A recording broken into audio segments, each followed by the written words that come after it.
Besti, kalau biasanya nama Nikita Mirzani identik dengan tas mewah, sepatu bermerek, hingga gaya hidup glamor, kali ini pemandangan yang terlihat benar-benar berbeda. Di tengah masa penahanannya di rutan Pondok Bambu, Nikita justru menunjukkan sisi lain yang jarang disorot publik.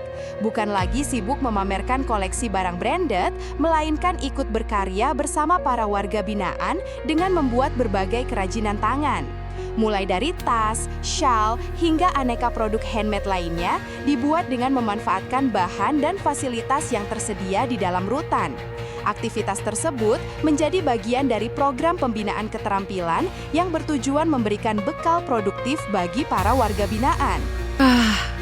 Nggak berasa, udah lama juga di rutan Pondok Bambu. Kenapa? Aduh cek, Kenapa? kan kamu tahu, aku tuh udah kelamaan di rutan Pondok Bambu. Iya Aku sih. udah nggak pakai barang-barang branded. Biasanya Iya. kalau jam segini, aku tuh udah di mall, pakai tas bagus. Sekarang nggak bisa. Iya kakak, sabar ya. Tapi tenang aja. Di sini, di dalam rutan, kita tetap masih bisa bergaya. Wow. Kamu tahu? Mau. Kamu tahu banget. Ayo. Ayo. dengan kegiatan kerja. Siang. Selamat siang, Bapak. Ada Mbak Niki. Bisa bikin juga Mbak Niki ya? Tantangan yang dibikin sama langsung sama warga binaan yang ada di Rutan Pondok Bambu. Aku mau kasih tahu juga Pak, kalau tas rajutan ini nih bisa dijual. Masyarakat punya persepsi yang positif terhadap pemasyarakatan. Betul sekali. Karena nggak semua orang di penjara itu bersalah. Setuju? Perubahan suasana ini tentu mengundang perhatian netizen.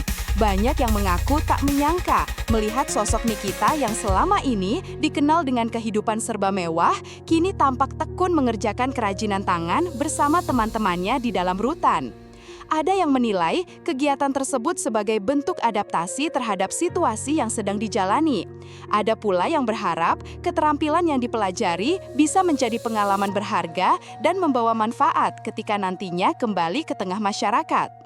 Di sisi lain, tak sedikit pula warganet yang pelontarkan komentar bernada satir.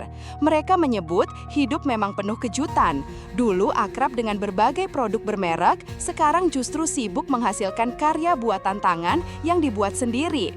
Meski begitu, banyak juga yang mengapresiasi karena berkarya dan mengikuti program pembinaan dinilai jauh lebih positif dibanding hanya menghabiskan waktu tanpa aktivitas yang bermanfaat. Terlepas dari berbagai komentar yang bermunculan, program pembinaan di lembaga pemasyarakatan memang dirancang agar para warga binaan memiliki kesempatan mengembangkan keterampilan dan tetap produktif selama menjalani proses hukum. Kini publik pun menantikan apakah hasil karya Nikita Mirzani bersama para warga binaan nantinya akan dipamerkan atau bahkan dipasarkan sebagai bagian dari hasil pembinaan. Jika benar demikian, bukan tidak mungkin karya-karya tersebut justru memiliki nilai tersendiri karena lahir dari proses belajar, kreativitas, dan semangat untuk tetap produktif di tengah keterbatasan. Bagaimana menurut kalian melihat Nikita Mirzani yang kini aktif membuat tas, shawl, dan berbagai kerajinan handmade di rutan Pondok Bambu? Apakah ini menjadi bukti bahwa seseorang tetap bisa berkarya dalam kondisi apapun?